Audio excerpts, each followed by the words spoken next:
भारत के दुश्मन है वो जहां भी है उसका खात्मा तय है।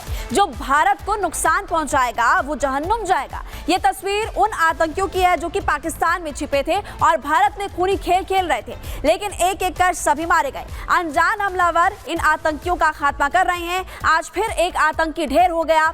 हाफिज के करीबी और रियासी हमले का मास्टरमाइंड बता दें आपको कि वो मारा जा चुका है। और इस वक्त आपको बता दें इसी बीच एक बड़ी खबर मिल रही है। वो बड़ी खबर आपको बता दें, बड़ी खबर आतंकी अबू कताल मर्डर को लेकर इस वक्त ये बड़ी जानकारी आपको हम दे रहे हैं। और आपको हम बता दें कि कताल नहीं बल्कि हाफिज सईद था निशाने पर। ये पाक मीडिया कह रहा है हाफिज को टारगेट करना वो चाहते थे हमलावर, ये बता रहा है पाक का मीडिया। लेकिन हमले में सईद का करीबी आतंकी कताल मारा गया। आपको बता दें कल देर रात झेलम जिले में मंगला रोड पर हाफिज सईद की कार पर फायरिंग की गई थी, जिसमें सईद का बेहद करीबी कताल मारा गया।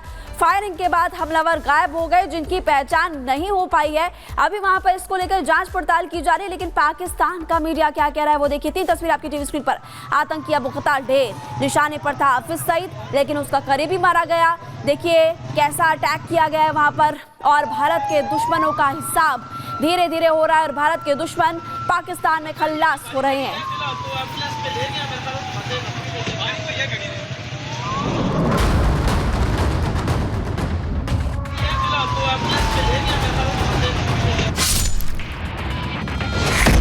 फिर हो गया भारत का एक और दुश्मन। मारा गया जम्मू कश्मीर में तीर्थयात्रियों की बस पर हमला करवाने वाला मास्टरमाइंड। हाफिज सईद के एक और करीबी को मिली मौत।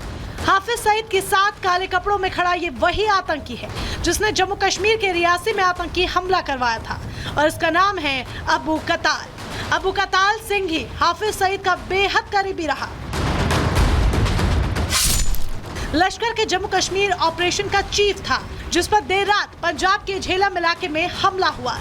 बाइक सवार अज्ञात बंदूकधारियों ने फायरिंग की, जिसमें अबू कताल की मौत हो गई। जम्मू कश्मीर में दहशत फैला रहे लश्कर तोयबा को एक बड़ा झटका लगा है। लश्कर तोयबा के जम्मू कश्मीर ऑपरेशंस का चीफ माने जाने वाला अबू कताल मारा गया है। कल देर रात पाकिस्तान के पंजाब के झेलम जिले में अबू कताल जब एक गाड़ी में जा रहा था, उसके साथ एक और लश्कर का टॉप कमांडर था, उन पर जो है फायरिंग की गई।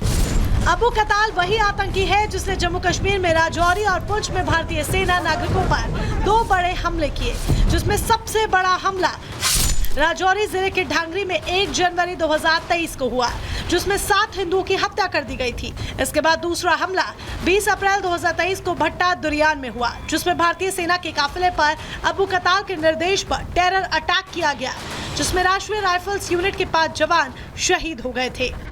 अबू कताल 2 बड़े मामलों में जो है जम्मू कश्मीर में हमले अंजाम दे चुका है, जिसके बाद राष्ट्रीय जांच एजेंसी को लगातार उसकी तलाश थी, लेकिन वो पाकिस्तान में बैठकर बड़े आतंकी हमलों की कमांड दे रहा था। सबसे पहला हमला 1 जनवरी 2023 को किया गया था, जब राजौरी जिले के ढांगरी में हिंदुओं की निर्मम हत्या कर दी गई थी।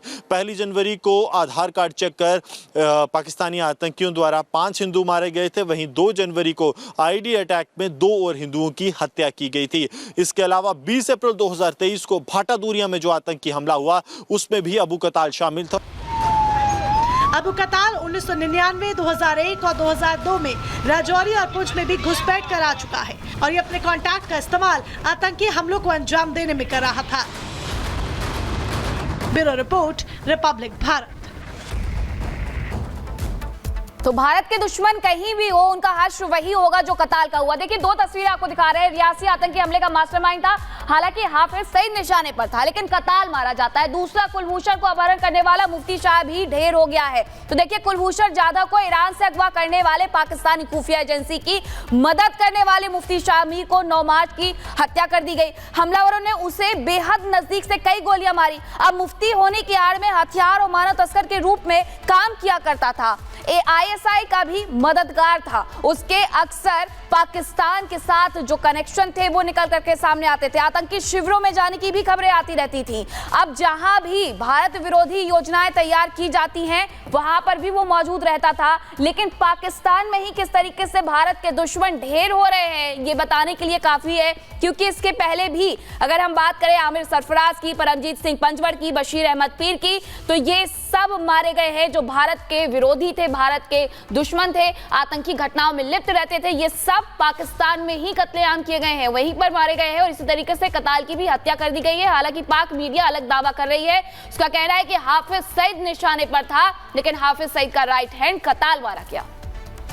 और अब खबर रामपुर से। रामपुर के मथुरापुर खुर्द गांव में होली के अगले दिन यानी कि शनिवार को जमकर बवाल हुआ, जहां पर दो पक्ष आमने सामने आ गए। साथ ही बीच बचाव करने के लिए जब पुलिस आई तो पुलिस पर भी पथराव किया गया। शनिवार को एक गांव में इस पत्थर से 5 लोग घायल बताए जा रहे हैं, जिन्हें अलग अलग हॉस्पिटल्स में भर्ती कराया गया। इन 5 लोगों को बता दें कि गोली के छर्रे लगे हैं। और इसी बीच 3 को रामपुर जिला हॉस्पिटल तो वहीं पर 2 घायलों को बरेली के एक हॉस्पिटल में भर्ती कराया गया।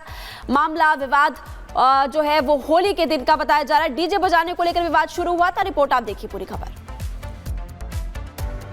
रामपुर में 2 पक्षों में जमकर झड़प हुई, पथराव हुआ और उसके सबूत अभी भी उन गलियों में साफ तौर पर नजर आएंगे। ये सड़क आप देख लीजिए, इसी सड़क की वो तस्वीरें हैं जहां पर पुलिस पर भी पथराव किया गया। जो 2 पक्ष थे वो आपस में भिड़े और उसके बाद के सबूत आप भी देखेंगे। छोटे छोटे पत्थर आपको इस तरीके से गली में पड़े हुए नजर आ जाएंगे। तो वहीं अब हालांकि पुलिस मौके पर है, तैनात है, सिचुएशन को कंट्रोल करने की कोशिश। लेकिन जब हम यहाँ पर पहुंचे तो हमने ये छोटे छोटे पत्थर देखे। घरों में किस तरीके से पथराव किया गया उसकी तस्वीर भी अगर आपको दिखाएंगे तो आप ये देखेंगे ये घर है और इस घर में जब हम दाखिल हो रहे हैं तो आपको रास्ते पे कुछ इस तरीके के जो पत्थर है वो पड़े हुए नजर आएंगे। लेकिन घर के अंदर की तस्वीर आप देखिए कि पूरा आंगन जो है वो पत्थरों से पटा हुआ है।